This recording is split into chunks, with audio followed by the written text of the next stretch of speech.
Facebook yaraha buuqa ka dhalisay taageerada maaragtay kooxaha ciyaara oo wadaadada kamid ah oo yiri dadka taageero waa nooc maaragtay waa gaalo ama wax noocaas oo kale ah.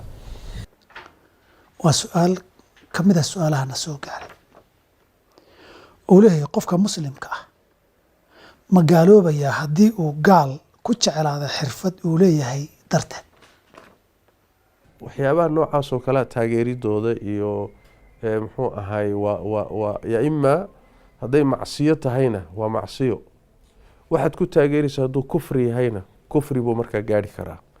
lama se itlaaqi karo lama dhihi karayo ruuxii fanaaniinta iyo kooxahan ciyaara iyo ruuxii taageera ama koox ka mid a taageera waa gaaloobahaya diintu ka baxaya lama itlaaqi karayo. waxay ku xidhan tahay nooca taageeradu maxay tahay, waxay ku xidhan tahay waxa uu ku taageerayo maxay tahay. laano dad badani waxaa laga yaabaa inay isagaba taageersan yihiinba ama banooniga ay ciyaarayaan ama waxyaalaha dembiyada ay ku jiraan oo gaalnimo aan gaarsiisnayn. marka wixii aan gaalnimo gaarsiisnayn dadka laguma gaalaysiin karayo oo waa in masalada tafsiil la geliyo oo la kala qaadqaado. waxaan filayaa su-aashan waxay daba socotaa hadal maalmo dhaweyto aada u wareegayo lalahaa nimankii ciyaartooy hebel iyo ciyaartooy hebel jeclaadaay iyagana way gaaloobayaan oo gaal bay jeclaadeen. masaladaasi waa masalo khaldan wey, wadaadka fatwada uu fatwoodana baatil wey, waxba kama jiro.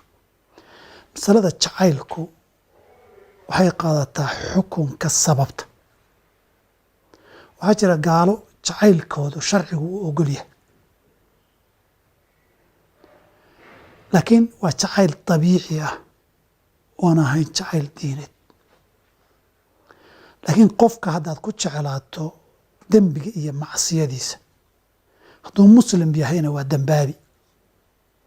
hadday gaalnimada aad ku jeclaatana iyo diintiisana dee waad ku gaaloobi. sharcigu marka koowaad wuxuu baneeyey ninka muslimkii inuu guursado naag ahlulkitaab oo yuhuud ama kiristana. ilaahna wuxuu ku tilmaamay labada isguursanaysa wajacala baynakum mawaddatan wa raxma, naxariis iyo kalgacayl buu ilaahay dhexdiina dhigay. ninka muslimkee loo ogolaa naag gaala inuu guursado ahlu kitaaba, xaaskiisa iyo naagtiisa inuu jeclaadana loo ogolaaday oo ilaahayba ka dhigay mawaddatan wa raxma. hadduu ku gaaloobayo wax lagu gaaloobaya looma ogolaadeen. waxaa labaadoo sharcigeennu faray waalidka in raxmad iyo dabacsanaan lagula dhaqmo. waalidka jacaylkiisa maxabada dabiiciga qof uu